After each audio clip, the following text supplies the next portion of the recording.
Hello, my friend. Today I will tell you another long-forgotten legend. Close your eyes and let the magic transport you to Middle-earth. Our journey begins. Long after the War of the Ring had ended, and peace had, like soft mist, spread across much of Middle-earth, the world still carried old scars. In far corners of forgotten lands, shadows yet stirred, whispering in the ruined tongues of the past. And thus it was in the lands east of the Shire and south of the Blue Mountains, by a river once called the Nightingale for its sweet and silver song, that a new darkness was born. The river, which had once meandered in laughter through green woods, now ran black and sluggish, poisoned by a malice that clung to the earth like a heavy fog. It was said among the few elves who lingered there that a tower had risen, a spire of stone as dark as pitch, crowning the riverbank like a jagged tooth. No craftsman of the free peoples had built it. It was the work of darker hands, servants of the fallen Sauron, driven by the remnants of his will. From this cursed tower, a sorcerer of the east ruled, a wraith-like man cloaked in robes of ash and flame, who had once been a minor captain in the Blackland. Though Sauron was gone, the sorcerer sought to carve his own dominion, weaving spells of decay and despair into the stones of his stronghold. Trees withered near the tower's shadow, and beasts of the forest fled or grew twisted into strange and cruel form. It was a desperate, fading band of elves, those who had not sailed west, who sent out a silent plea for aid, carried by raven and by whisper through the hidden ways of the world. The call was heard by two unlikely friends, Legolas, Greenleaf of the woodland realm, and Gimli, son of Glorian, lord of the glittering caves. At that time, Legolas and Gimli journeyed together across Middle-earth, keeping the old oaths of friendship they had sworn amidst war and fire. Where once dwarf and elf might have turned away from one another in pride, now these two rode side by side, their laughter echoing from deep valleys to high peaks. When the tidings of the cursed tower reached them, they wasted no time. For the memory of the elves and the honor of the dwarves alike, they would not allow such darkness to fester. In a land that had once sung with beauty, their path led them through ancient forests where the trees seemed to whisper of older, brighter days, and over wild hills that had forgotten the tread of gentle feet.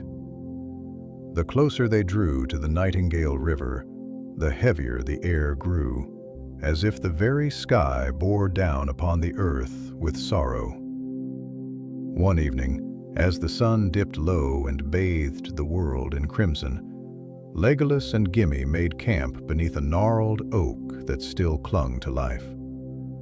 The elf sat gazing westward, where faint glimmers of light still played upon the horizon, while Gimli busied himself roasting a brace of rabbits he had snared.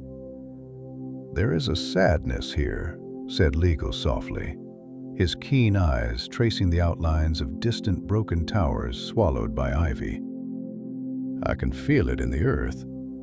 "This place remembers grief," Gimli grunted, turning the spit over the fire. "Well, grief's no stranger to these lands, nor to any of us. But grief is not defeat. We'll see to that." Legolas smiled faintly, the firelight dancing in his bright eyes. "I would not have another by my side, Master Dwarf." "And you shall not," Gimli replied, brandishing a stick like an axe. "We'll smash this cursed tower to rubble. Mark my words." "Let them send their wraiths and their sorcerers. They'll find dwarf and elf ready." They ate in companionable silence, though their hearts were heavy. Overhead, the stars blinked into view one by one, but even they seemed muted, as if veiled by some unseen hand. When sleep finally took them, it came uneasily. Legolas rested with one eye ever half open, as elves do, while Gimli snored mightily, axe within easy reach. In the deep watches of the night, a sound stirred, soft like the rustle of dead leaves across stone. Legolas opened his eyes fully, his hand already reaching for his bow. From the shadows beyond the firelight, pale shapes crept. Things that had once been wolves, their eyes glimmering red with malice, their forms thin and broken as if twisted by nightmare. With a cry that was both warning and battle song, Legolas loosed an arrow. It flew swift and true, striking the nearest creature through its black heart. Gimli sprang awake at once, axe flashing in the firelight. The battle was brief but fierce. The creatures fought without fear, as if driven by some terrible command. Yet they could not stand before the fury of elf and dwarf united. One by one they fell, until only silence remained, heavy and grim. Afterward, Legolas walked among the slain, his brow furrowed. "These were not born of nature," he said. "They are shaped by foul craft. The sorcerer's power is strong." Gimli wiped the blood from his axe and nodded. "Then we best strike swift before his poison spreads further." They broke camp at dawn, their faces set with grim resolve. The tower awaited, a dark thorn in the heart of the land, and they would meet it without fear. The journey that day led them down into a valley where the Nightingale River once danced bright and clear. Now the water oozed like tar, and the banks were strewn with stones, blackened as if by fire. From a rise they first glimpsed the tower, in truth, a spire of rough, dark stone that seemed to wound the sky itself. No banners flew from its heights, only a paw of shadow hung there, swirling in shapes that might have been wings or claws or hands. Gimli spat into the dust. Ugly, even by dwarfish standards. "Let's tear it down and build a proper tavern in its place." Legos gave a rare laugh, light despite the heaviness in the air. A fitting fate for such a thing. Yet, as they stood there, a low horn sounded from the tower, deep and cold, like a call from beyond the grave. The very ground seemed to tremble. Their hands found weapons by instinct. Whatever dark things guarded the tower, they would not let Legolas and Gimli pass unchallenged. The night was falling swiftly, and the first true trial lay ahead. The horn call faded, yet its echo lingered in the hollows of the hills, as if the very stones remembered and mourned. Legolas and Gimli descended from the rise in silence, moving like two shadows bound together by fate, their thoughts grim. The valley through which they passed seemed to twist and darken around them, as if recoiling from the presence of the tower. Dead trees clawed at the sky, their boughs like gnarled hands in a silent plea for mercy that had never come. The air hung thick with a smell of ash and damp earth, and the sluggish river whispered an endless lament along its blackened course. As they pressed on, the path grew treacherous, strewn with jagged stones and brambles that clung to cloaks and boots alike, and once or twice Gimli muttered curses in the deep speech of the dwarves, which Legolas did not understand, but knew well enough were none too charitable. Yet no true impediment could turn them aside, for their hearts were set against this evil, and the memory of brighter days lent them strength as surely as the stoutness of their arms and the swiftness of their feet. At last, as the glowing deepened into full night, they came to a place where the road, such as it was, ended in a great broken gate. Two pillars of stone, cracked and weathered, rose up on either side, bearing carvings so worn by time and malice that only faint traces of their former beauty remained. Here once had stood an elven outpost, guarding the river and the sacred woods beyond. But now it was a hollow shell, a doorway into sorrow. Vines choked the stones, and black moss grew thick upon the walls. Yet Legolas, with his keen sight, saw the faint shimmer of ancient runes still clinging to the gateway, as if some part of the old enchantments endured against despair. He laid a hand upon the stone, and for a moment he stood very still, his head bowed, as if listening to a voice none other could hear. When at length he turned back to Gimli, there was a strange light in his eyes, both sorrowful and resolute. "This was once called Athelio," he said softly, "the spring of the stars. Here the elves would come to dance and sing beneath the first flowers of spring, and the river was clear as crystal and full of light. Now all lies in ruin." Gimli placed a broad hand upon his friend's shoulder, offering comfort in the manner of dwarves. Few words, but much hard. "Then let us see it cleansed," he said. "Let us bring ruin upon the ruiners." Together they passed beneath the gate and into the shadow of the tower. The ground sloped downward beyond, forming a wide hollow at whose center rose the tower itself, a grim spike of iron-bound stone, black and glistening as if wet with some foul dew. Around its base, twisted shapes moved, creatures, neither holy man nor beast, dragging themselves across the ground in service to their unseen master. Fires burned in braziers, set at intervals along a crude wall that ringed the tower, and above all hung a darkness deeper than the mere absence of light, a shadow that seemed almost to breathe. They crouched in the shelter of a fallen pillar, and Legolas counted the guards with swift, sure glances. "To score, at least," he murmured, "and more within, no doubt." Gimli stroked his beard thoughtfully. "A fair number. Too many for a charge, even for the two of us." Legolas nodded, his mind already weaving a plan. "We must strike swift and silent as the hunters of old. If we can reach the tower unseen, we may find a way to bring it down from within. And if we are seen, then we make such a noise that the trees will hear it in Fangorn," said Legolas, a sudden grin flashing like a blade. "But let us hope it does not come to that." They waited until the fires dimmed and the guards began to grow restless, their vigilance dulled by the long night. Then, swift as shadows, they moved. Gimli, despite his heavy frame, could tread lightly when need called for it, and Legal was as silent as a falling leaf. Together they crossed the broken yard, slipping from ruin to ruin, unseen by the weary watchers. As they drew near to the tower, they came upon a strange sight. A pool of black water, fed by a thin trickle that oozed from a crack in the tower's base.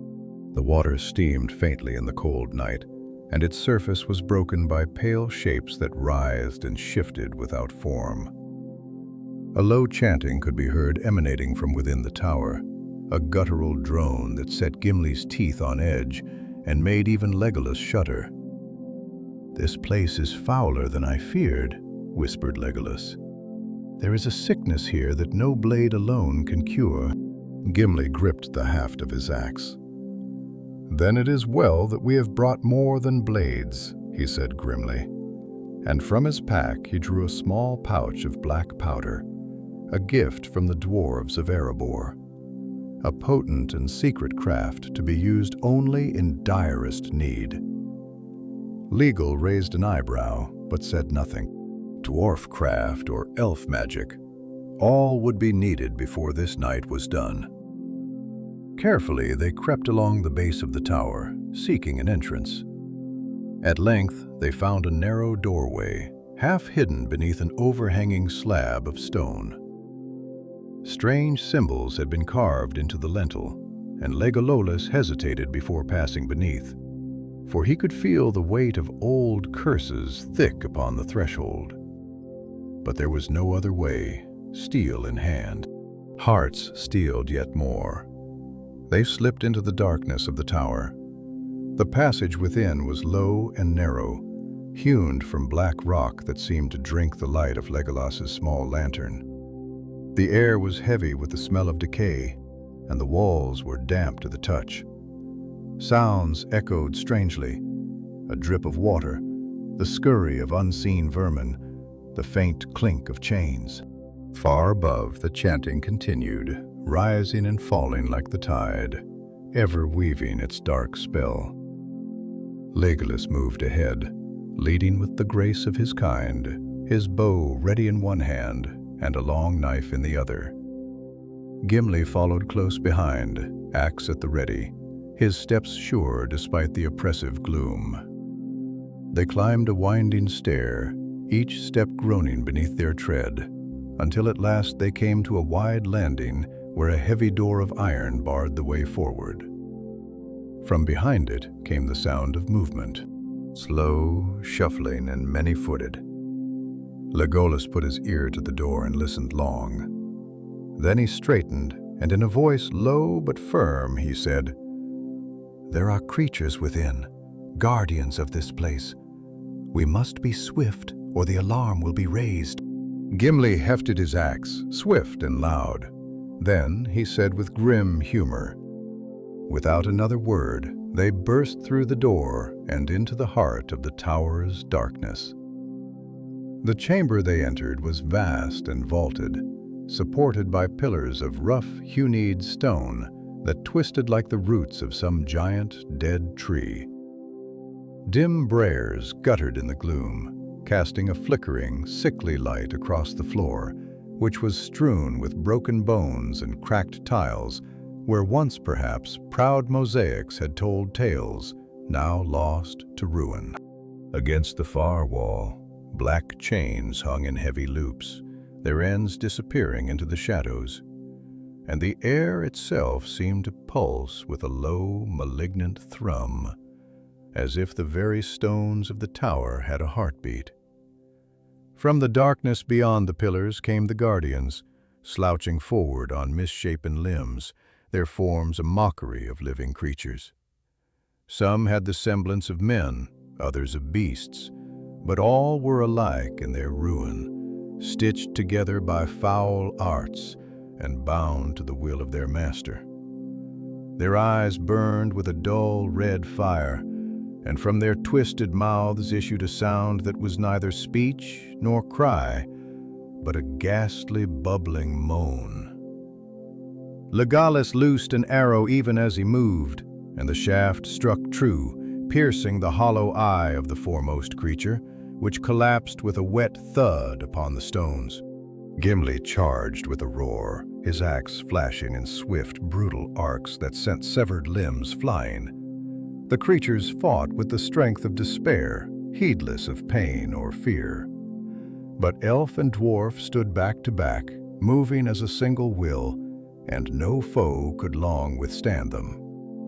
Still they came, wave upon wave, and the chamber rang with the clash of steel and the shrieks of the dying. At one moment, a creature with the strength of a bear seized Gimli by the arm and sought to drag him down, but with a mighty heave, the dwarf hurled it aside and split its skull with a single blow. Legolas, nimble as a deer, leaped from fallen body to fallen body, his knives flashing silver in the dim light, his eyes alight with the cold fire of his kindred. The battle raged long, but at last the guardians lay still, their corruption seeping into the stones, and the two companions stood alone amidst the ruin, their chests heaving with the toil of their work. Blood, dark and foul, stained the floor, and the braziers guttered lower, as if mourning the fall of the tower's monstrous servants. Legolas wiped his blades clean upon a rag torn from a fallen foe, and turned his gaze upward. A wide stair, broken in places and crumbling at the edges, spiraled higher into the heart of the tower, and from above came the continuing drone of the sorcerer's chant, growing louder and more urgent with every passing moment. "We have little time," said Legolas, his voice low and tense, though no fear stirred within it. "Aye," Gimli agreed, drawing a fresh breath and tightening his grip upon his axe. "Best we find him before he finishes whatever black work he's begun." They ascended the stair, their steps swift but wary, for traps were ever the work of dark minds. In some places the stones had crumbled away entirely, leaving gaping holes into which a careless foot might plunge. And more than once, Legolas's keen senses warned them of runes of warding etched into the walls. Runes that would have loosed fire, or worse, had they been touched. Yet whether by skill or fortune, or some guiding hand unseen, they came at last to the uppermost chamber of the tower. A vast hall opened the night sky through great ragged rents in the walls. The wind moaned through these breaches, bearing with it the scent of rain and distant thunder. Beneath a dome of broken stone, upon a dais of black marble, stood the sorcerer. He was tall and gaunt, his face hidden within the folds of a hooded cloak that shimmered like a heat haze. His hands, long and skeletal, were raised high above an altar upon which a great stone heart throbbed with an inner light, a shard, perhaps, of some fell relic of the old darkness. Around him swirled tendrils of shadow, writhing and hissing like serpents, and the very air seemed to resist their approach, pressing against them with the force that was felt in the bone. For a moment, Legolas and Gimli stood upon the threshold, gathering their strength.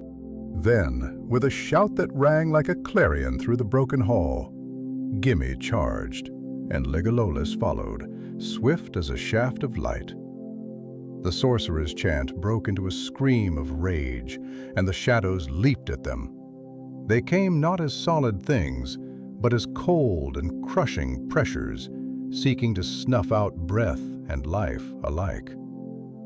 Gimli swung his axe in wide, furious arcs, his blows scattering the shadows like smoke before a storm wind, while Legolas, singing softly in the tongue of the elves, moved through the darkness with blades flashing. The sorcerer, seeing his guardians fall, turned his fury upon them directly. With a gesture he loosed a bolt of black flame, swift and deadly. Legolas leapt aside, the fire grazing his cloak and searing the edge. But Gimli caught the force of it square upon his shield, and though the blast drove him to one knee, he rose again with a roar and hurled his shield at the sorcerer's altar. The blow struck true. The altar cracked with a sound like the breaking of the world, and the stone heart within it shattered into 1,000 shards of light and darkness. At once the tower shuddered, a deep groan rising from its roots, and the shadows screamed as if torn from within. The sorcerer staggered, his form wavering like mist in a strong wind. Legolas seized the moment, drawing a long, slender dagger from his belt, a blade of Gondolin, ancient and keen, and with a single fluid motion, he cast it. The blade flew swift and straight, piercing the sorcerer's heart. There was a terrible cry, and the sorcerer fell, his body unraveling into wisps of smoke that were snatched away by the hungry wind. The tower groaned again, louder now, and small stones began to fall from the ceiling. Cracks raced along the walls like white fire. Legolas ran to Gimli, who stood dazed amidst the ruin. "We must flee," cried the elf. "Ere the tower falls upon us." Together they fled down the shattered stair, the tower shaking around them like a wounded beast. Great stones fell, smashing the floor where they had stood but moments before. Dust and ash filled the air, choking their breath. But they pressed on, driven by the will to live and the knowledge that their work was not yet done. At last they burst forth from the base of the tower into the open night, stumbling and coughing just as the spire behind them gave a final shudder and with a roar that shook the hills, collapsed into itself. A cloud of black dust rose into the sky, and a wave of foul wind swept outward, flattening the grasses and bending the tree. For a long while neither spoke, but simply stood, leaning upon their weapons, watching the last remnants of the tower sink into ruin. The Nightingale River, as if freed from some ancient curse, began to stir. Its waters, though still dark, seemed to move with greater purpose, and a faint gleam of starlight caught upon its surface. At length, Gimli turned to Legolas, his face grim but satisfied. "That was well done," he said. "Though next time, perhaps we might face an enemy with fewer tricks." Legolas laughed, the sound bright and clear amidst the desolation. "Would you have it otherwise, Master Dwarf? A dull journey without peril to sharpen your axe?" Gimli chuckled, sheathing his weapon. "Aye, you have the right of it. Still, I would not mind a feast and a warm hearth after such labors." Legolas smiled, and together they turned away from the ruins, setting their feet once more upon the road that led onward into the wide world. A world made a little brighter by their deeds. Though the tower had fallen and the sorcerer's power was broken, the land about the Nightingale River did not at once return to its former glory.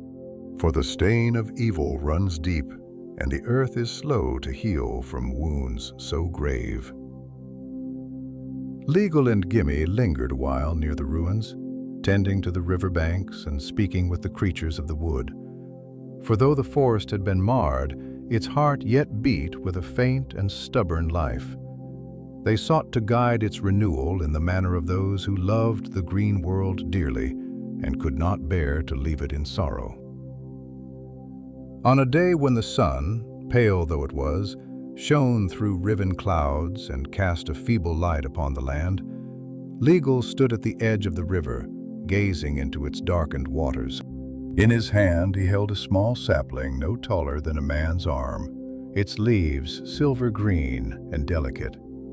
It was a gift from Galadriel, Queen of Lothlorien, who had foreseen that there would come a time when the seeds of hope must be planted in places long forgotten. Gimli came to stand beside him, his boots sinking slightly into the damp earth. He crossed his arms and regarded the sapling with a mixture of admiration and doubt. "Will that little thing be enough?"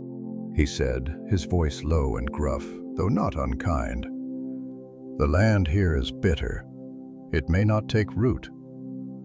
Legolas smiled, and the light of Elberth seemed to kindle in his eyes.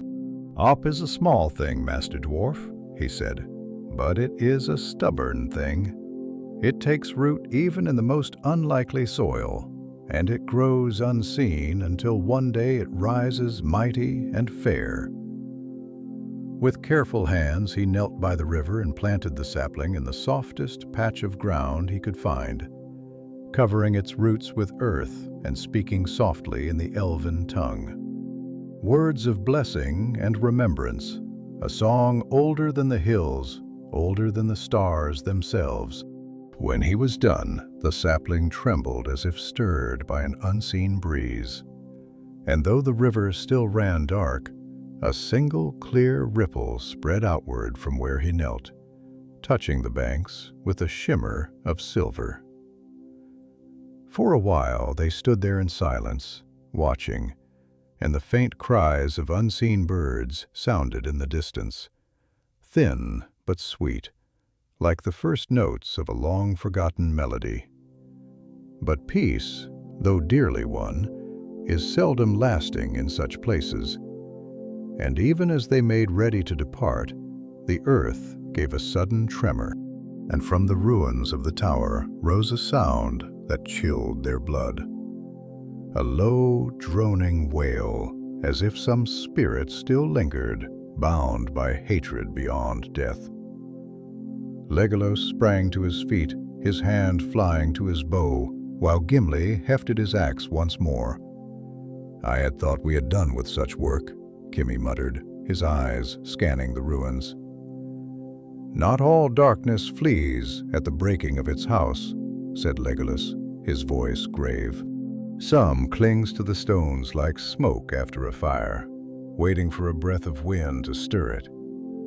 Even as he spoke, a figure rose from the rubble, a shape both less and more than a man, draped in tattered robes that shifted and tore in the unseen wind.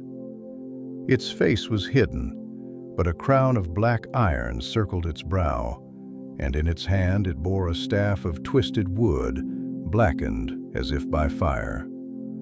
It hovered above the ground, its form insubstantial yet terribly present, and the air grew cold around it, the grass withering and the stones cracking with froth.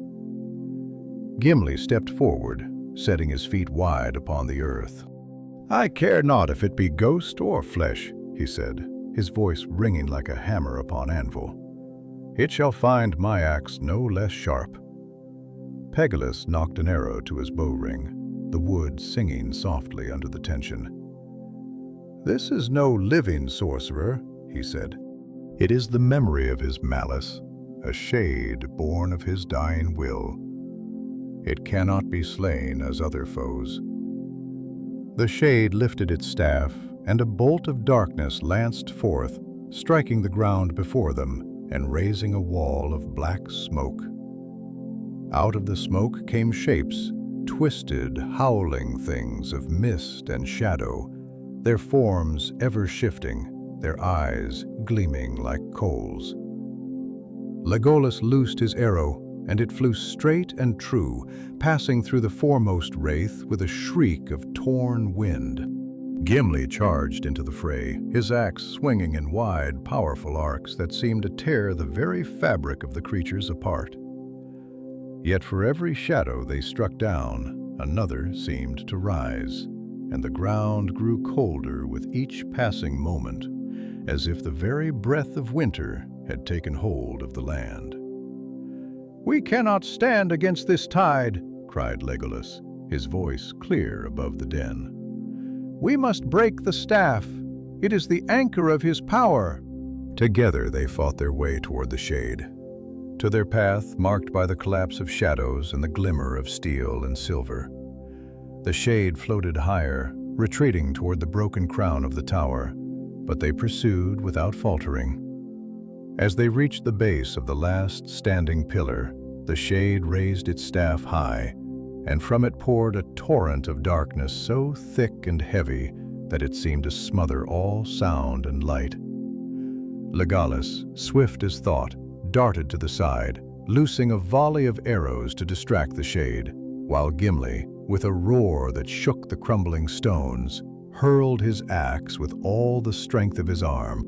The axe spun through the air, catching the staff full upon its length. There was a sound like the cracking of ice upon a frozen river, and the staff shattered into splinters of black wood, each piece burning away into nothingness before it touched the ground. The shade let out a terrible cry, a sound of anguish and fury combined, and its form unraveled, torn apart by the very forces it had sought to command. A wind rose, cold and fierce, sweeping away the last remnants of its being. And as the sun broke through the clouds, the ruins of the tower lay still and silent. For a long moment, Legolas and Gimli stood there breathing hard, their weapons lowered.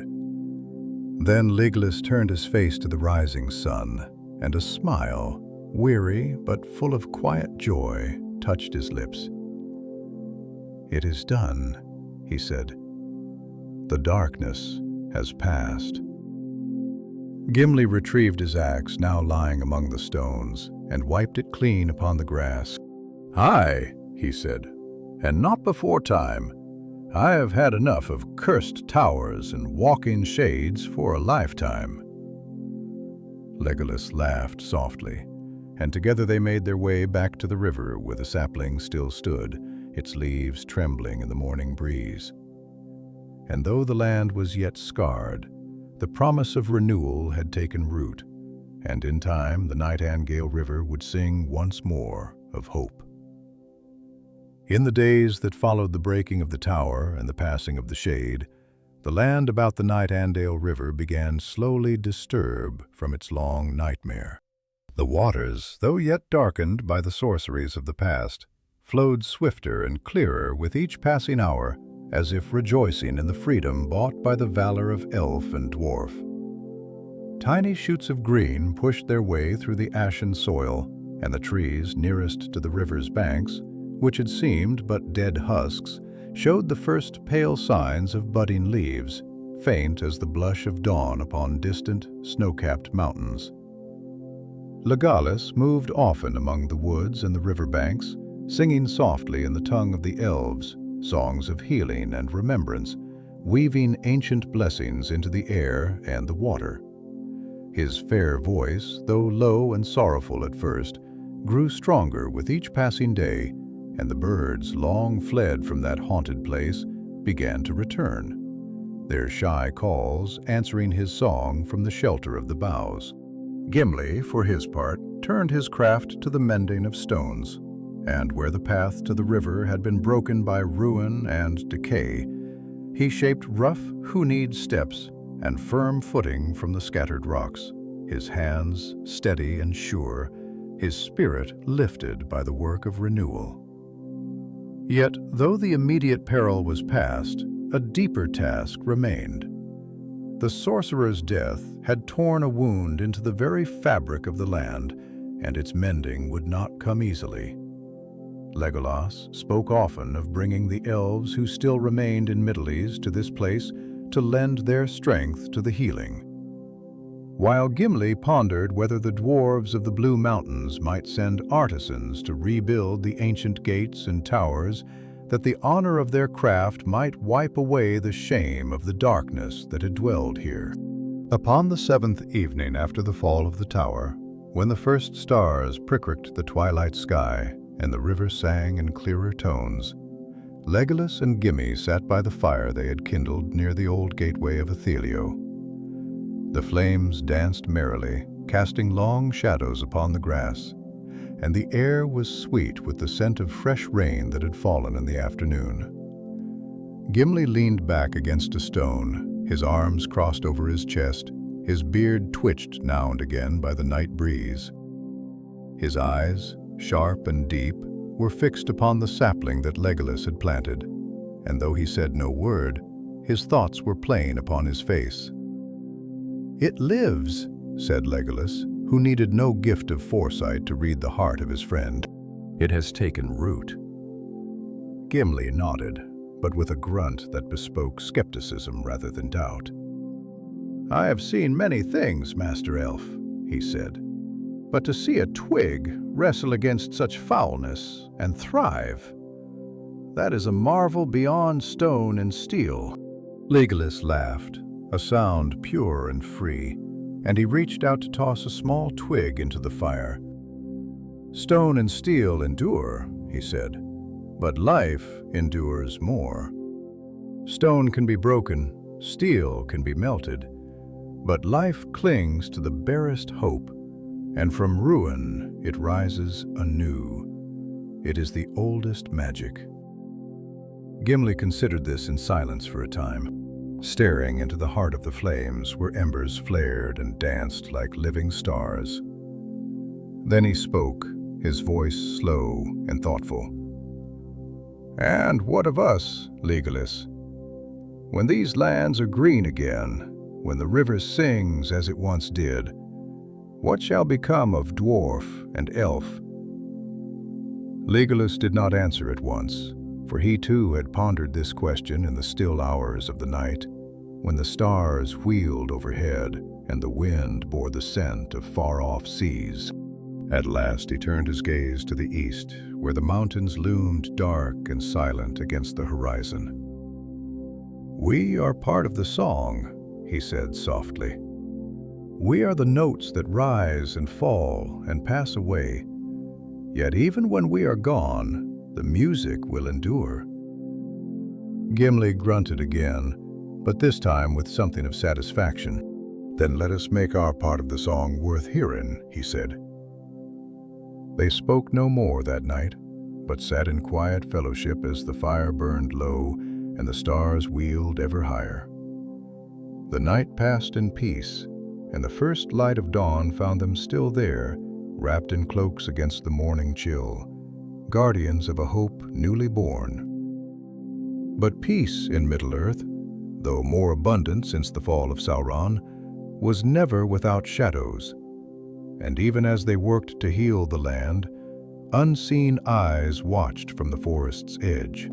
Deep in the tangled woods beyond the river, where the mists clung thick and the trees grew tall and close together, a small band of survivors from the sorcerer's retinue had gathered.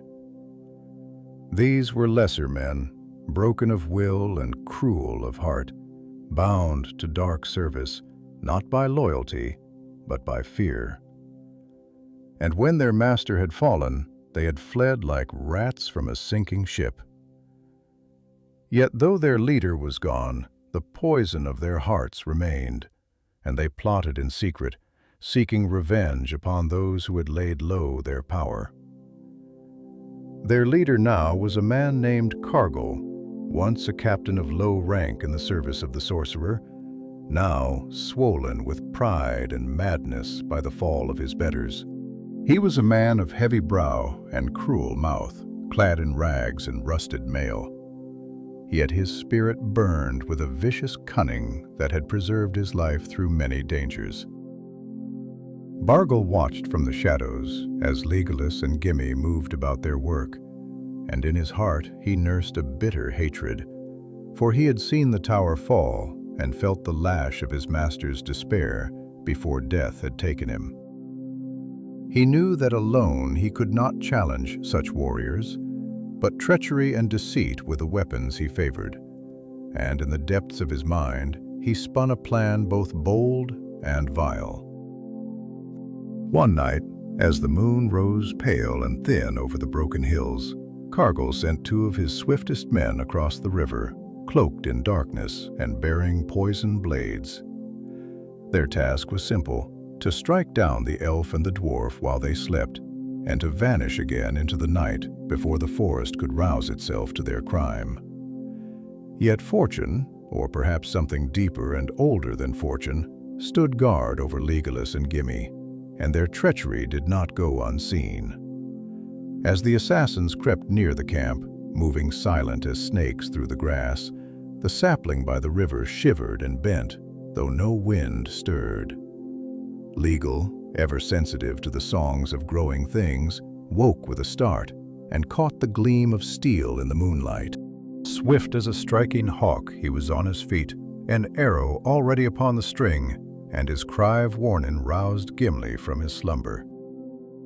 The assassins, seeing their surprise undone, lunged forward in desperation, but they had misjudged the strength of their foes.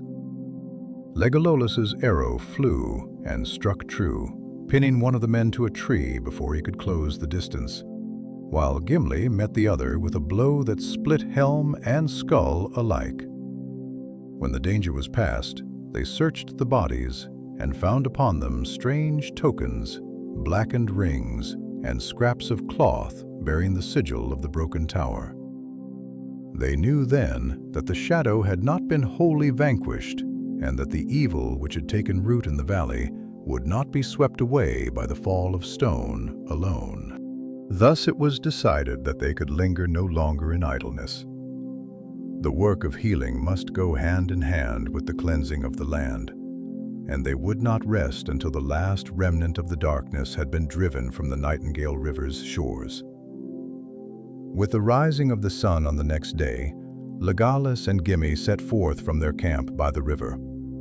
Moving swiftly and wearily into the deep woods where the remnants of the enemy had taken refuge, they bore with them little save their weapons and their will, for both knew that to track a foe through such tangled and corrupted lands would demand all the skill and strength they could muster, and that speed would be their best ally.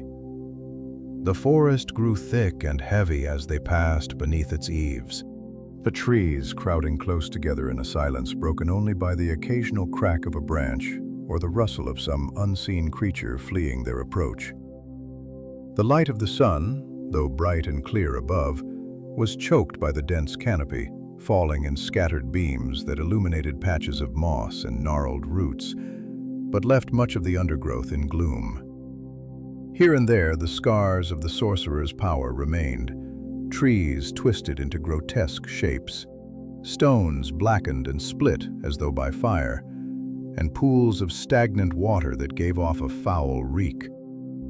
Legolas moved lightly ahead, his keen eyes searching the ground for signs of passage, while Gimli followed close behind, his axe ever ready in his hands.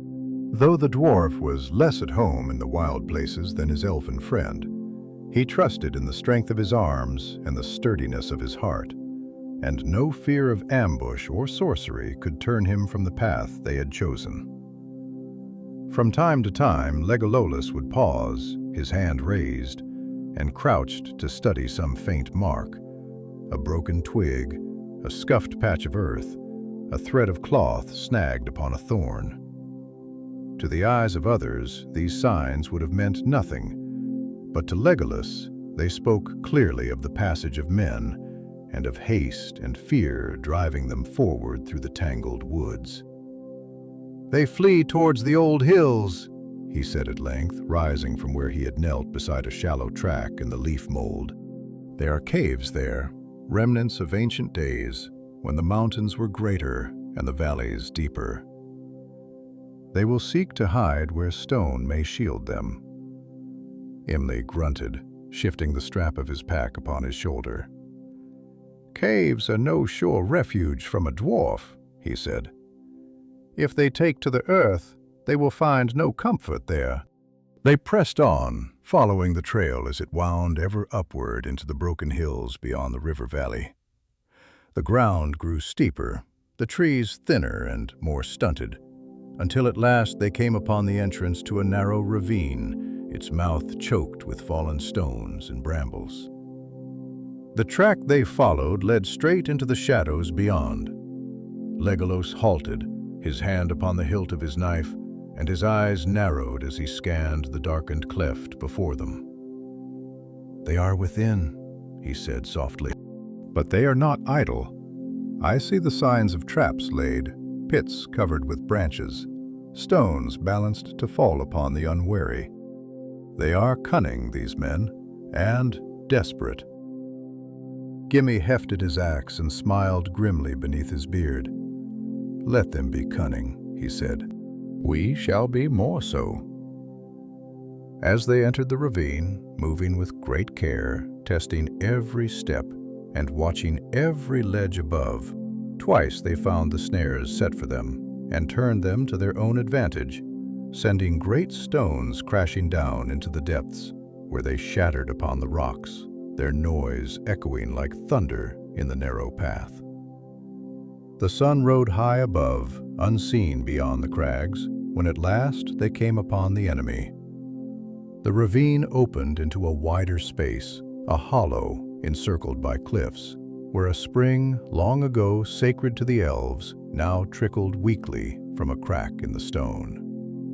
Here, Cargill and his followers had made their stand. A ragged company of a dozen men, armed with spears and short blades, their armor battered and rusted, but their eyes gleaming with the madness of cornered beast. Cargill himself stood upon a stone, rallying his men with harsh cries, and when he saw Legolas and Gimli step into the clearing, he pointed with a broken sword and shouted in a tongue that was harsh and bitter to the ear. And once the men rushed forward, their faces twisted with hate and fear, and the clearing rang with the clash of battle. Legolas loosed arrows swift and deadly, each shaft finding its mark with unerring skill, while Gimli met the charge with the ferocity of a storm, his axe singing as it cleaved through shield and helm alike. The men fought fiercely, for despair lends strength to even the most craven heart, but they could not match the might of elf and dwarf, nor the bond between them that made them fight as one. The battle was short, but savage. One by one the men fell, until only Cargill remained, wounded and staggering, yet still filled with rage and malice. He fled toward the spring, seeking to escape through a narrow passage that led into the heart of the hills. But Legolas was swift, and with a cry he sprang forward, bringing the man down with a well-placed shot to the leg. Gimli was upon him in an instant, dragging the wretch to his knees and tearing the broken sword from his grasp. Cargill spat upon the ground and glared up at them with eyes full of hatred. "You think you have won," he hissed. "But the darkness is not ended. It waits beneath the earth. It sleeps in the stones. It lingers in the hearts of men. You cannot kill it. You cannot kill what does not die." That Legolas regarded him with a cold, clear gaze, and there was sorrow in his eyes as well as anger. "You are wrong," he said.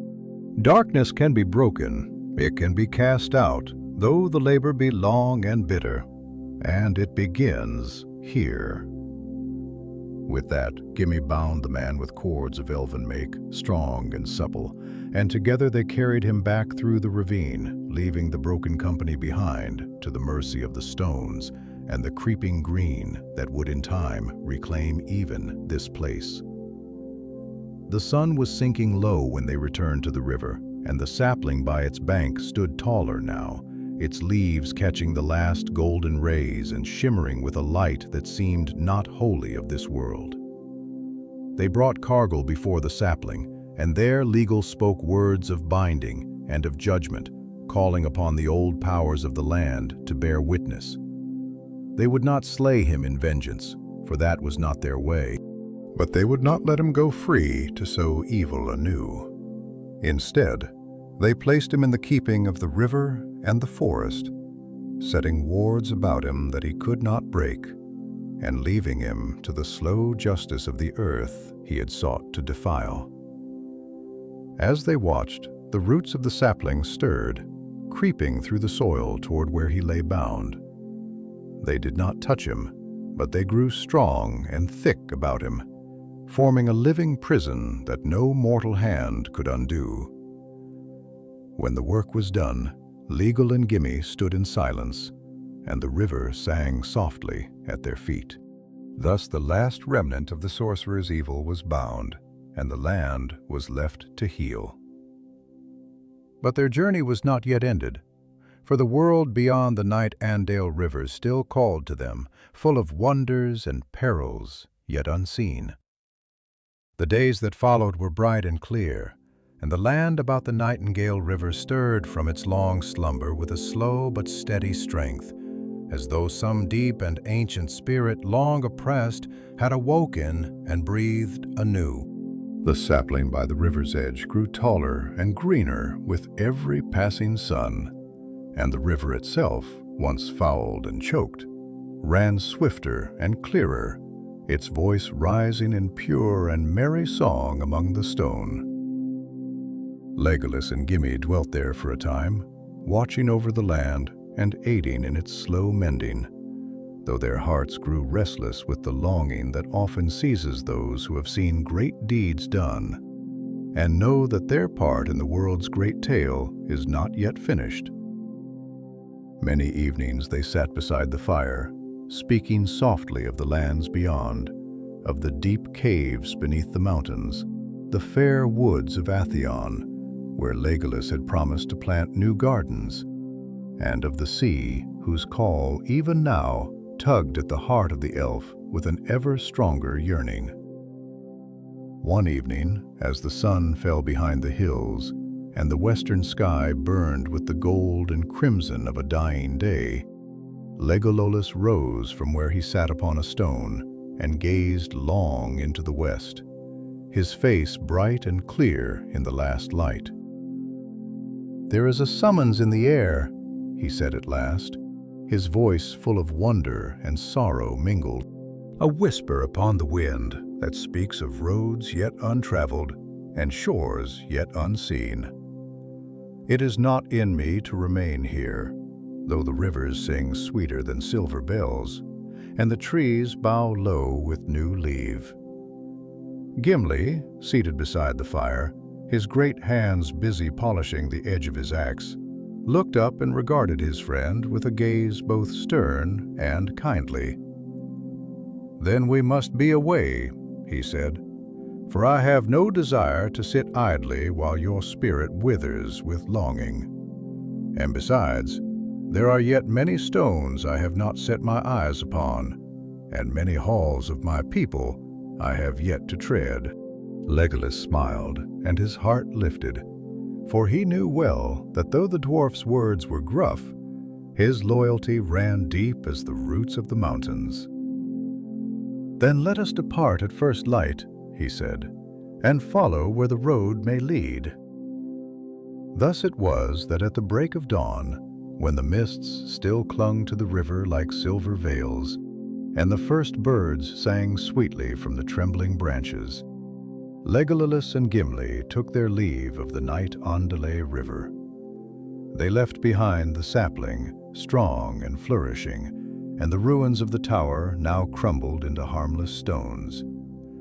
And they left also Cargill, bound by roots and ancient wards, his strength and spirit broken. Their journey led them southward at first, along the old ways that once had been traveled by the elves of Ocarriand in the elder days, paths now overgrown and little trodden. They passed through valleys where the grass grew thick and golden, and over hills crowned with heather and wild thyme. And though signs of the sorcerer's corruption lingered here and there, a twisted tree, a barren patch of earth, yet the land as a whole seemed to breathe easier, and the skies above were blue and clear. In those days they encountered few folk, for the lands east of the Blue Mountains were wild and sparsely settled, and many who once had dwelt there had long since fled westward, or else had faded into the shadows of history. Yet at times they came upon hardy farmers tilling the soil, or wandering companies of woodsmen who lived by hunting and trapping. These greeted Legolas and Gimli with wary respect, for news of the fall of the Black Tower had already begun to spread like the rising of a new dawn. Once upon the edge of a great forest, they came to a village of men built of stout timber and surrounded by a palisade of sharpened stakes. Here they were welcomed, for the villagers had suffered greatly under the shadow of the sorcerer's power, and their hearts were lightened to see those who had brought about his ruin. They were given food and shelter, and they tarried there for 3 days, speaking with the elders and listening to the songs and tales of the people. It was on the 3rd night, as the village feasted in their honor beneath the stars, that a messenger came. A young boy, fleet of foot, bearing tidings from the south. He spoke of strange happenings along the old road, of travelers vanishing without a trace, of beasts once thought driven away, now returning in greater numbers, and of a light, cold and pale, seen upon the heights of a distant hill, a light that neither flickered nor wavered, and that brought no warmth to those who gazed upon it. The villagers grew fearful at this news, for though the sorcerer was fallen, it seems that not all his works had been undone, and new dangers were stirring in the wild. Legolas and Gimli listened intently, and when the boy had finished his tale, they looked to one another and spoke without words, for they both knew that their road had not ended at the Nightingale River, but wound onward into greater peril. "We must see this light for ourselves," said Legolas, his voice clear and unwavering. "For if some evil lingers in these lands, it must be rooted out. arid grows stronger. Gimli nodded, his eyes dark with thought. "And if there be foes to fight," he said, "then my axe is ready."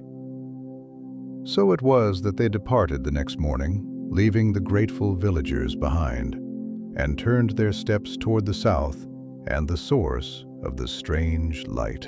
For many days they journeyed, crossing rolling plains and winding through narrow valleys where the cliffs rose high on either side.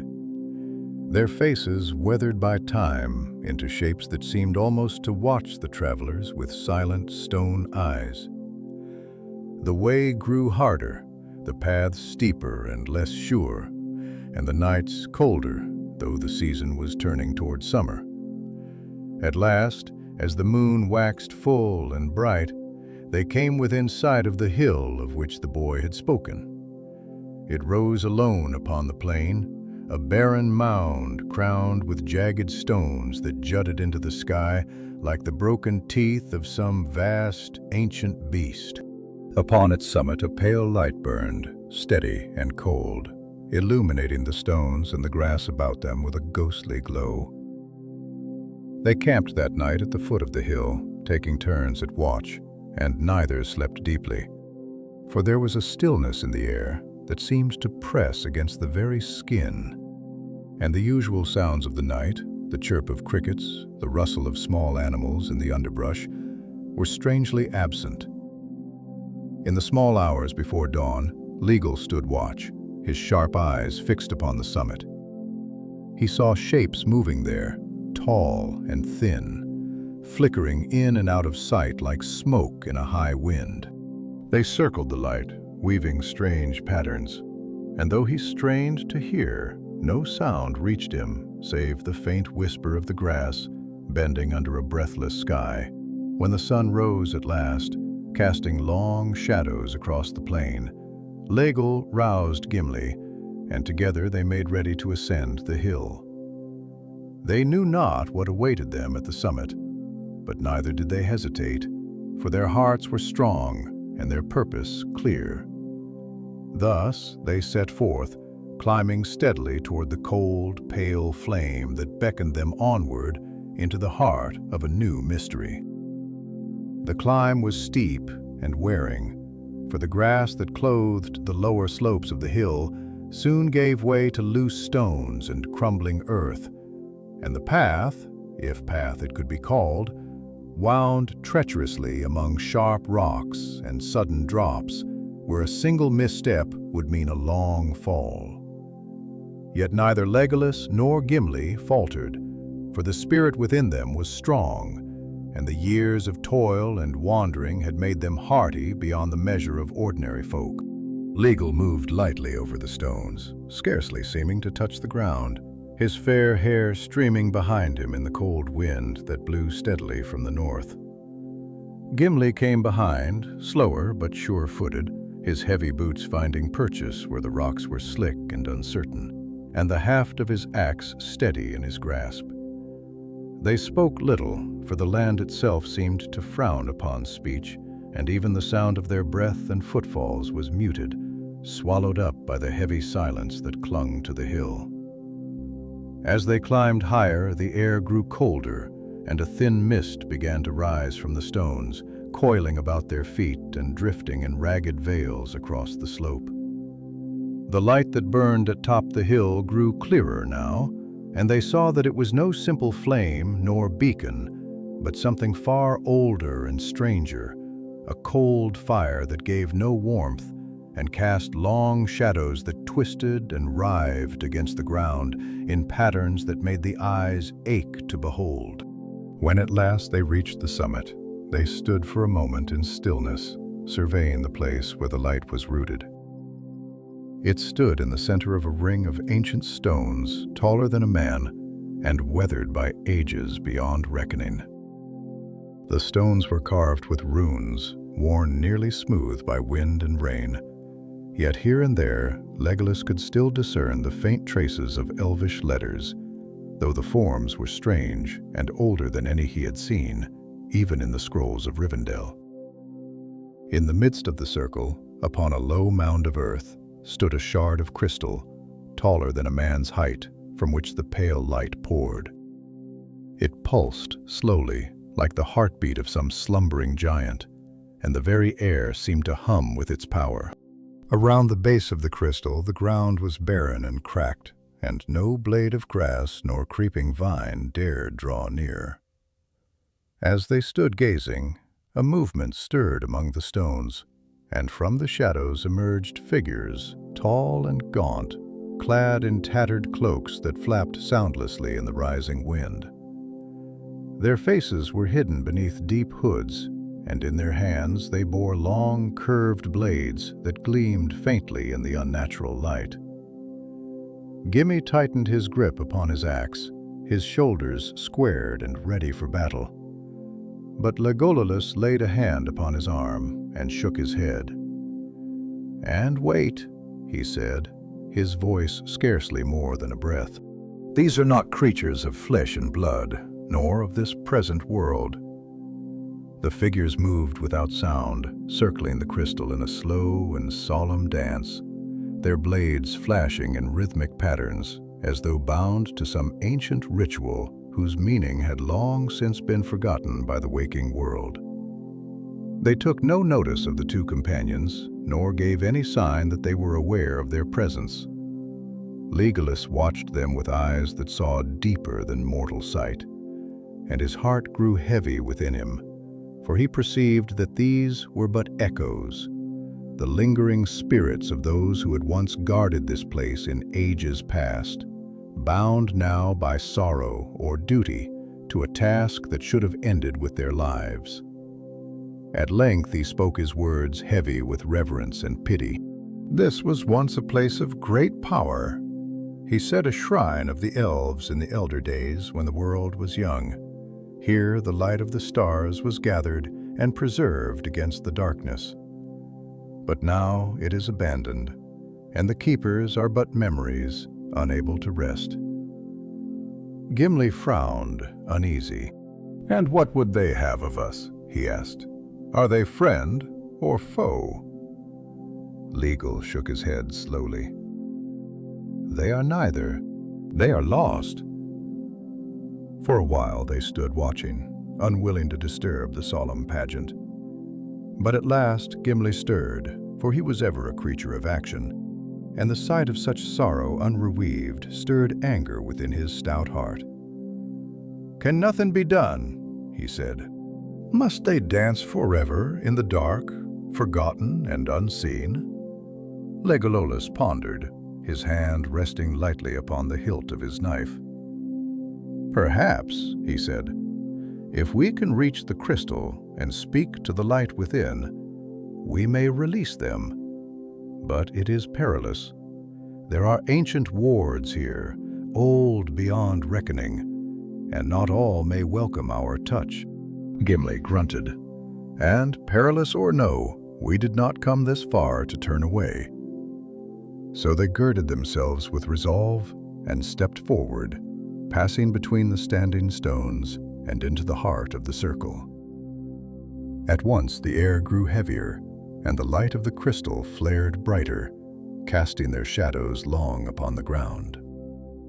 The ghostly figures ceased their dance and turned toward them, their empty hoods fixing upon the intruders with a gaze that, though unseen, was felt like a weight upon the soul. Woyolu raised his voice, clear and strong, and sang in the high speech of the elves a song of greeting and of sorrow for the dead, calling upon the ancient pacts that once bound all free peoples against the darkness. His voice rose like a silver flame into the sky, and for a moment the shadows wavered, the blades lowered, and the figure seemed to bow, as if recalling some dim memory of honor and alliance. Gimli, standing at his side, raised his axe in salute and added his voice to the song, deep and rough as the sound of stone upon stone, yet full of strength and steadfastness. Together they advanced to the base of the crystal, and Legolas laid his hand upon its cold surface.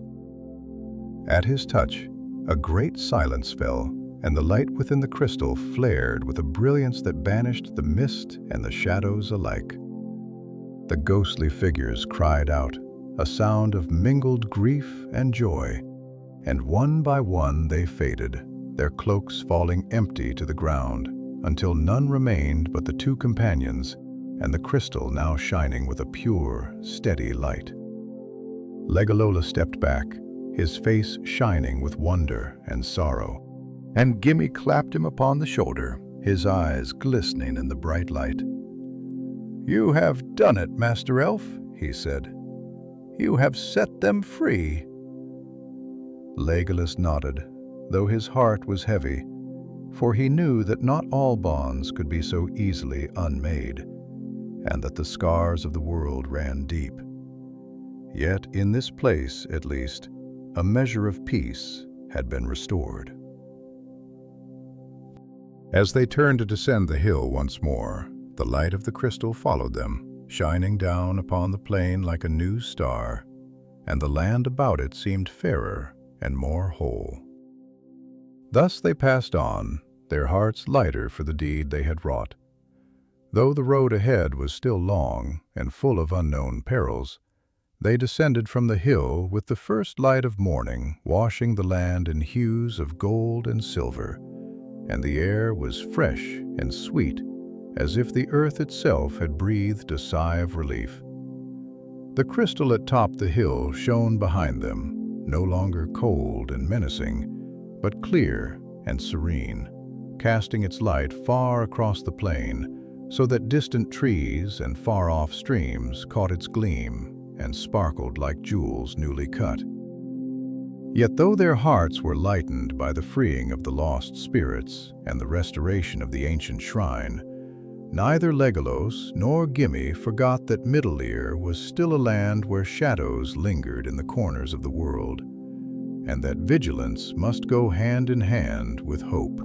They journeyed southward once more, following no road but the course of their own counsel, and the land changed about them as they went.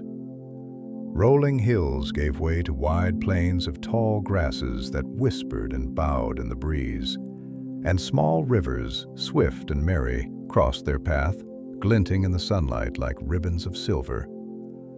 Birds sang freely here, and herds of deer could be seen grazing in the distance, lifting their heads to watch the travelers with dark, curious eyes before bounding away into the sea of grass. Yet though the land seemed fair, there was a restlessness in it, a feeling as of something stirring beneath the surface, unseen but not unfelt. Legel spoke of it one evening as they camped by a shallow stream, their fire a small bright point in the vastness of the night. "Dear God, there is a stirring in the deep places of the world," he said, his voice low and thoughtful as he gazed into the dancing flames. "Old things wake from long sleep, and not all of them are kind. The defeat of the Dark Lord has left a great emptiness behind, and into that emptiness other powers may seek to creep, lesser, but still perilous." Gimli, seated across from him, his hands busy mending the strap of his pack, nodded slowly. "It is the way of things," he said. "Break one stone from a wall, and the cracks run through the rest. It will take time to mend the world, and even then it will not be as it was." Legolas smiled, though there was sorrow in it, nor should it be. He said the world moves on, and we must move with it, though our hearts may ache for what is lost. They spoke little more that night, each wrapped in his own thoughts, but their fellowship was all the stronger for the shared understanding that passed between them without the need for words. The next day they came upon an ancient road, half buried in grass and earth, its stones cracked and worn, but still bearing traces of its former grandeur. It led eastward toward a line of low hills upon which stood the ruins of a once great city, its towers broken and its walls crumbled into heaps of moss-covered stone. Time had claimed it long ago, but the hand of violence had hastened its fall. And Legolas, seeing the blackened stones and the scorched earth, knew that some great battle had been fought there in days now lost to memory. They approached the ruins with caution, for though the city was silent, silence itself can sometimes be a warning, and the bones of ancient wars often stir when the living come too near. As they passed through the shattered gates, a feeling of deep unease fell upon them, and the air grew heavy, as if weighted with sorrow and wrath. The streets were littered with broken weapons and rusted armor, and here and there the bleached bones of men and orcs alike lay scattered, mute testimony to the ferocity of the struggle that had once raged there. In the center of the city they found a great square overgrown with weeds and vines, where once fountains had played and markets had thrived.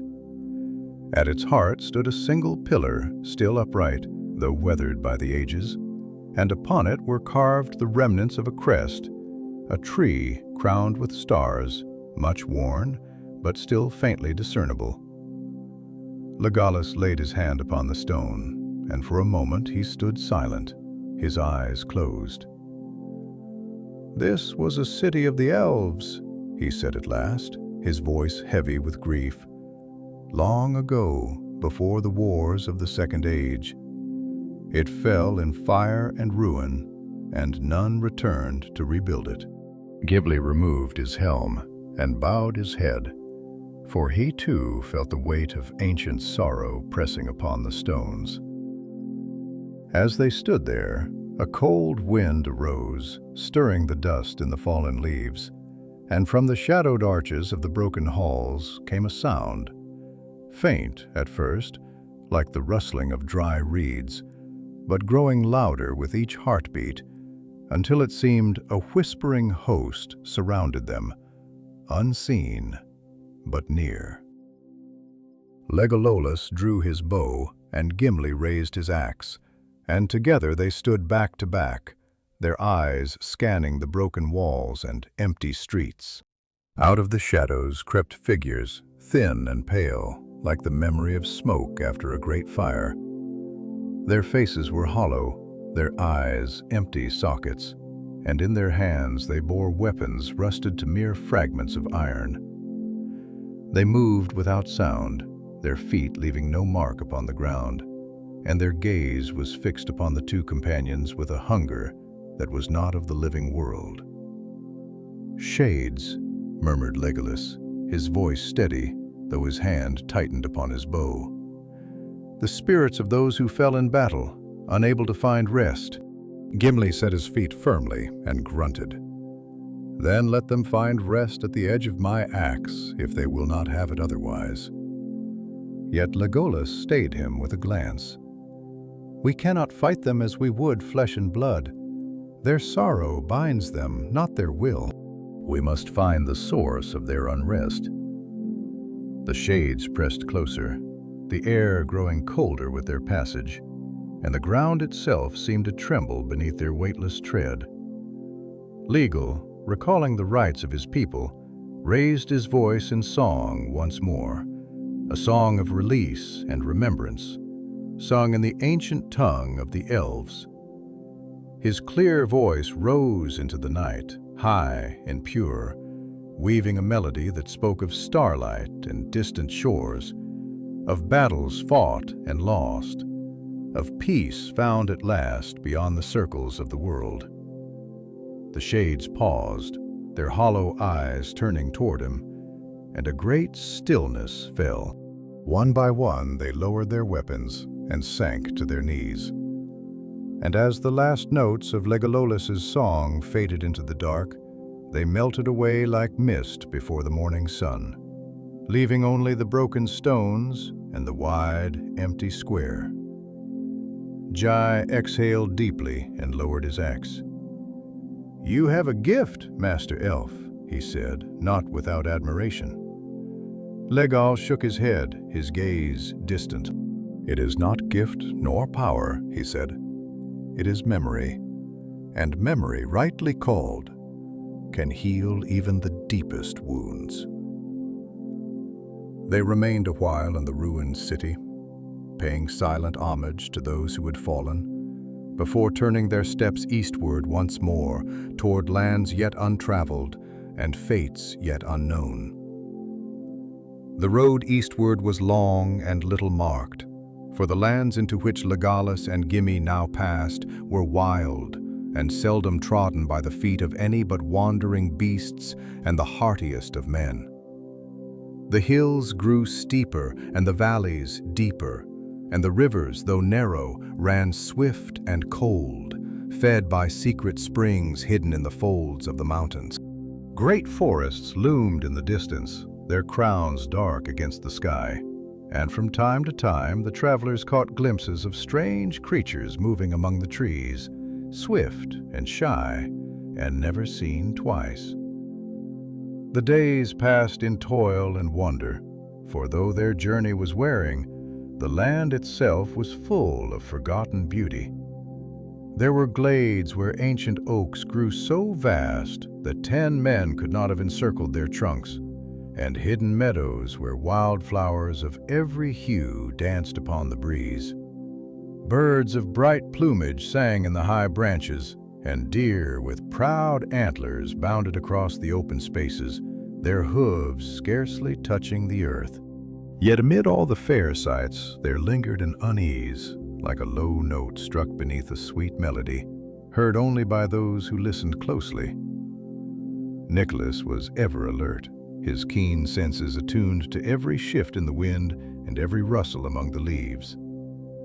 He spoke little as they traveled, but often he would pause upon a height and gaze long to the south, where a darkness seemed to gather, a smudge upon the horizon that no weather could explain. Gimli, stout of heart though he was, felt the weight of it also, and though he made no complaint, he sharpened his axe each night by the fire and kept his hand close to its haft, even in sleep. On the 12th day, after leaving the ruins of the Elven city, they came at last to the edge of a forest greater and older than any they had yet encountered. The trees here were of a kind seldom seen in Middle-earth, tall and straight, their bark white as bone, and their leaves a deep shining green that did not turn with the seasons. A hush lay over the wood, and the very air beneath its boughs seemed thicker, heavy with ancient memory. Before they entered, Legal halted and spoke. "This is to a Fwen," he said, "the forest under night." In elder days it was a place of terror when the shadow of Morgoth lay heavy upon the world. Though the shadow has long passed, its stain lingers in the heart of the wood, and those who wander here unbidden may find more than they seek. Gimli looked into the gloom beneath the trees and set his jaw. "Well, we are not unbidden," he said. "We come with good cause, and if any would bar our way, they shall find we are not so easily turned." Legal smiled faintly, though his eyes were grave. "Then let us go forward together, and let neither light nor dark divide us." Thus they entered the forest, walking side by side, their footsteps silent upon the soft, moss-covered ground. The light grew dim under the canopy, and strange scents filled the air. The sweet, heavy smell of unseen blossoms, and the sharp tang of sap leading from wounded trees. Shadows shifted among the trunks, and from time to time they heard whispers, faint and fleeting, as if the very trees were speaking among themselves in a tongue older than any living memory. They pressed on steadily, trusting to Legolas's keen senses and Gimli's steadfast heart. Yet the way was not easy. Paths wound in and out upon themselves, and more than once they found themselves returned to the place where they had begun, though they had taken what seemed a straight road. Time also seemed uncertain, for though they walked for many hours, the light did not change, and it was impossible to tell whether it was morning or evening, or some strange hour in between. At length they came to a clearing, a round space free of trees where the ground was bare and blackened as if scorched by fire long ago. In the center stood a single tree, dead and hollow, its branches reaching skyward like the arms of a drowning man. Around it lay a ring of stones set deep in the earth, each carved with runes that glowed faintly in the dimness. Legal approached the stones with caution, reading the runes as he went. "They are wards," he said, "set here to bind some evil beneath the earth." Even as he spoke, the ground trembled beneath their feet, and a low groan rose from the earth, as of something stirring in its sleep. Gimli raised his axe, his eyes scanning the shadows. Whatever it is, it does not sleep easily. Legolas knelt and placed his hand upon the earth, feeling the slow pulse of dark power that throbbed beneath the soil. "There is a prisoner here," he said, "some creature of the old darkness, bound in the elder days, but the bonds are weakening." They spoke together, then swiftly and in low voices, weighing what should be done. To leave the place unguarded was to court disaster, for if the prisoner should break free, it would bring ruin upon all the lands around. Yet to meddle with such ancient enchantments was perilous, for the spells of the firstborn were woven with threads that even the wise dared not disturb lightly. At last they resolved that Legolas would seek to renew the bindings with song and spell, while Gimli would stand watch, his axe ready to strike should any creature rise from the deep places of the earth. Legolas began to sing, his voice low and steady, weaving a song of starlight and earth, of roots deep and strong, of waters flowing and stone unbroken. The runes upon the stones brightened at his voice, and the tremors in the ground lessened, though they did not cease entirely. Suddenly, a great crack split the air, and from the base of the dead tree a shape emerged, tall and twisted, black as night, its eyes burning with a red fire. It was a creature of ancient malice, a remnant of the terror of Morgoth, and it sprang forward with a cry that shook the leaves from the trees. But Gimli was ready. With a roar he leapt forward, meeting the creature with a blow that rang like thunder. The axe bit deep into its flesh, and the creature screamed. A sound of rage and pain mingled. Legolas, without breaking his song, drew his bow and loosed a shaft of silver light, striking the creature in the heart. The creature staggered, its form wavering like smoke, and with a final shuddering cry, it fell and was no more. Its darkness scattered to the winds. The clearing grew still once more, and the earth ceased its trembling. The runes upon the stones burned bright, and then slowly faded to a steady, living glow. Legolas lowered his hands, his song ended, and Gimli wiped the black blood from his axe. "Well struck, Master Dwarf," said Legolas, a rare note of admiration in his voice. "And well sung, Master Elf," replied Gimli, grinning beneath his beard. They rested a while beside the stones, tending to their wounds, which were few and light, and speaking little, for the battle had been swift but draining. Yet their hearts were lightened, for they knew they had done a great good, and the forest itself seemed to breathe easier, the shadows lifting, and the whispers among the trees growing softer and kinder. When they rose at last to continue their journey, the light beneath the canopy was brighter, and the road ahead seemed clearer, as if the forest had accepted them as friends rather than strangers. Thus they pressed on, walking side by side beneath the ancient boughs, their bond stronger than ever, and the road unwinding before them like a ribbon of green and gold into the wide and waiting world beyond the forest. The land opened once more into wide meadows and gentle hills, bathed in the soft light of afternoon, and the air was filled with the scent of wild thyme and the singing of larks high above.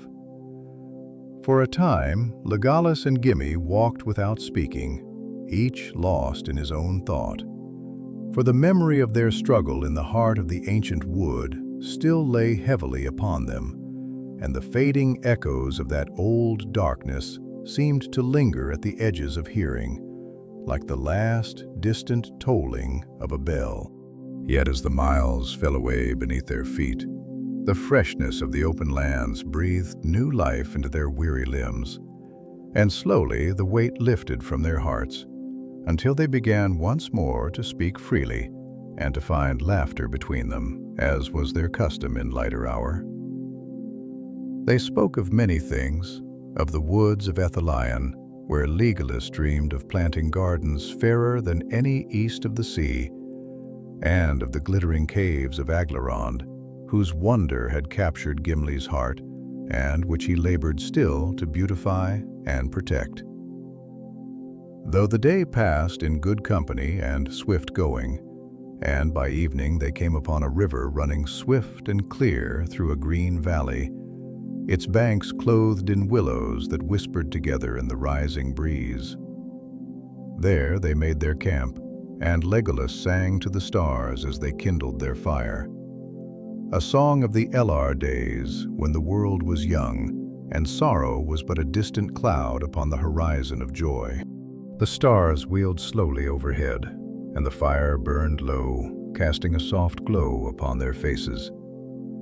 Gimli, seated upon a stone, smoked his pipe in contentment, while Legolas sat nearby, his gaze turned westward, as if seeking some far-off shore unseen by mortal eyes.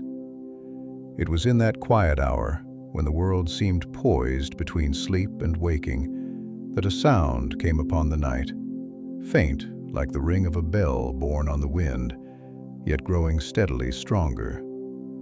Both elf and dwarf sprang to their feet, weapons in hand. For in these days no sound was without meaning, and caution was ever the wiser counsel. From the shadows beyond the river, a light appeared, wavering like a candle flame, and with it came the sound of footsteps, soft yet swift. Out of the darkness stepped a figure cloaked in gray, his face shadowed by a hood, and in his hand he bore a staff of ashwood tipped with silver. He paused upon the far bank and raised his hand in greeting.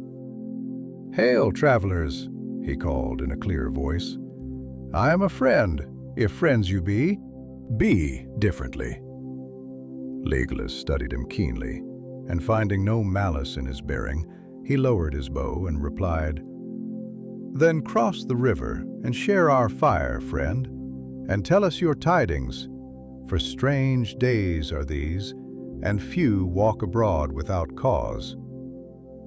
The figure crossed lightly upon stepping stones that barely broke the surface of the water, and as he drew near, they saw that he was a man, tall and fair of face, with hair dark as the wing of a raven, and eyes gray as morning mist. There was a strength in him, though he bore no sword, and his countenance was grave, yet not without kindness. He seated himself beside the fire and drew back his hood, revealing a brooch upon his cloak in the shape of the seven-pointed star. "I am Calenhir," he said, "a ranger of the Southlands, sent forth to seek news of the wild places and to aid where I may. Word has come to us of the fall of the Black Tower by the Nightingale River, and of the cleansing of the cursed lands. We rejoice at such tidings. Yet we hear also of new stirrings in the east, of shadows gathering beyond the mountains, and of strange omens in the skies."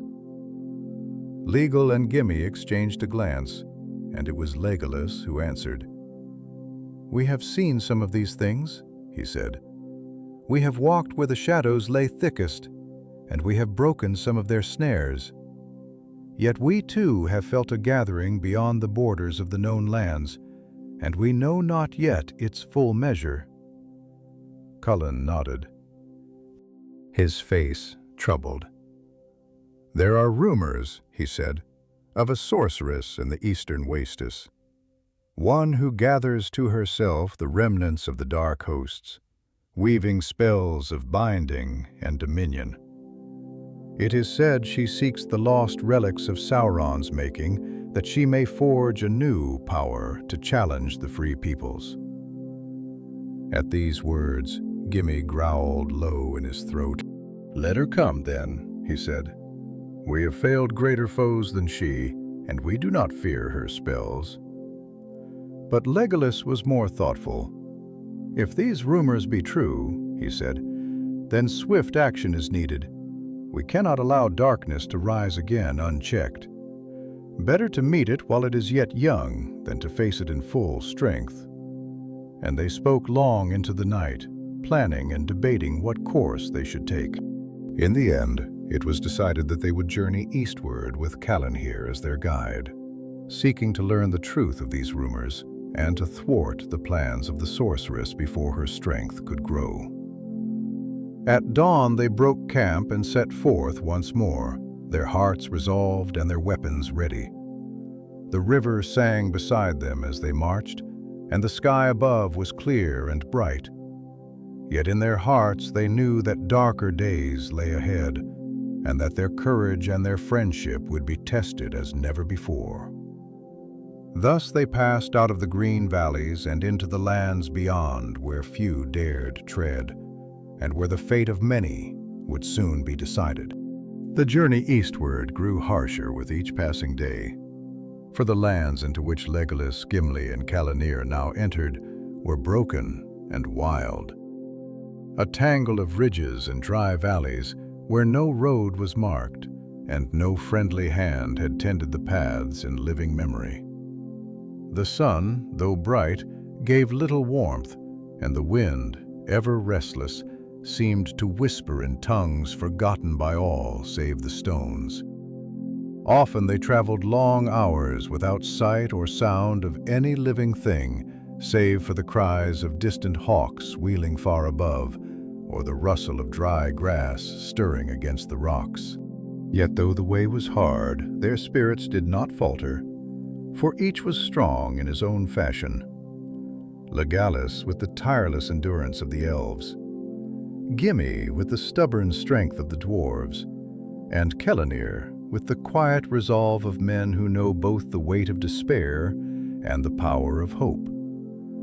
They shared their bread and their burdens alike, and by night they spoke of many things, of the old kingdoms now fallen into dust, of the glory and sorrow of the elder days, and of the small, shining hopes that still endured in hidden corners of the world.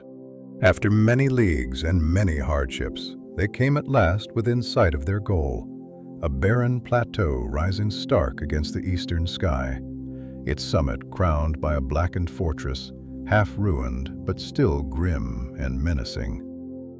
From its broken towers rose a thin plume of smoke, and the air about it shimmered with a dark haze, as though the very fabric of the world were fraying at its edges. Upon the wind came the faint sound of chanting, a low, droning cadence that set the hairs upon the neck to trembling. "This is the place," said Calenhir, his voice low and grim. "Here the sorceress weaves her spells, gathering the remnants of old evil to her service." Legolas gazed long at the fortress, his keen eyes tracing the crumbling battlements and the shadowed gates. And in his heart he felt a stirring of the old grief and wrath of his people, who had seen too many fair things marred by the touch of darkness. Gimli stood at his side, his axe resting against his shoulder, and his stance was one of patient readiness, as of a stone shaped by ages yet unbroken. They spoke little as they made their final approach, moving from rock to rock, using what cover they could find.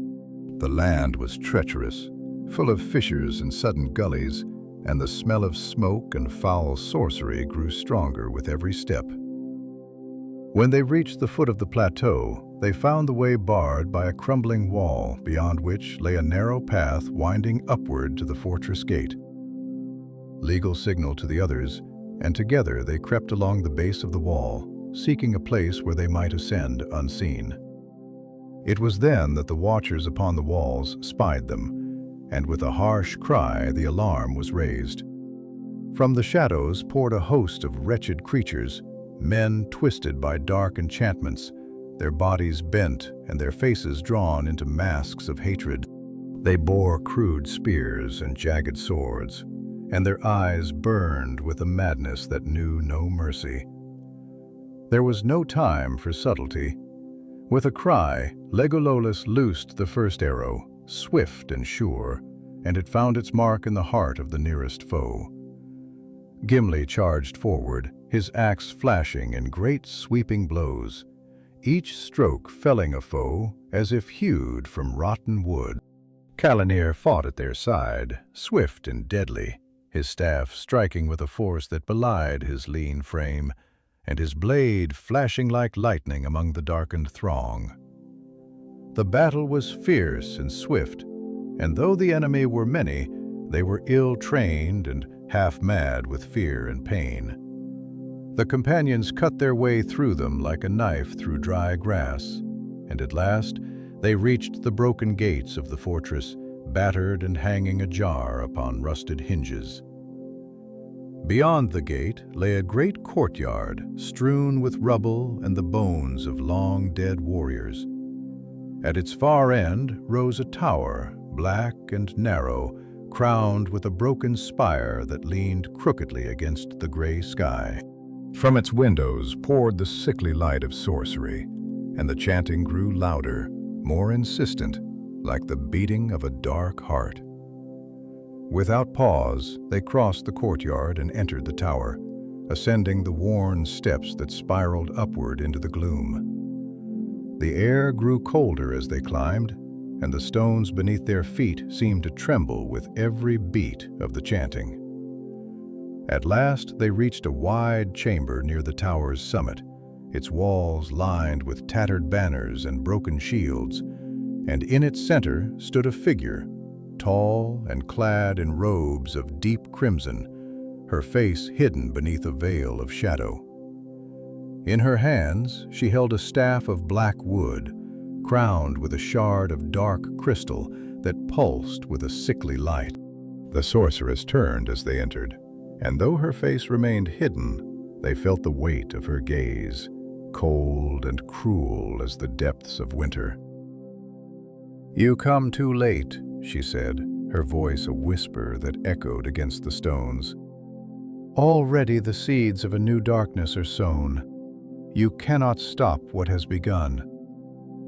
Legolas stepped forward, his bow ready, and his voice was clear and strong. "We have stopped greater evil than yours, Lady of Shadows. Sauron himself has fallen, and you shall not stand where he could not." Gimli growled deep in his throat and raised his axe. "Take your last witch," he said, "for the earth is thirsty, and it will drink your darkness dry."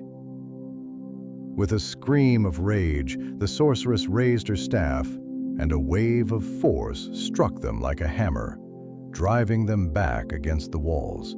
Stones cracked and dust filled the air, but they rose swiftly, for their spirits were not so easily broken. Legolas loosed arrow after arrow, each finding its mark, though the sorceress's sorcery turned them aside or burned them to ash before they could strike true.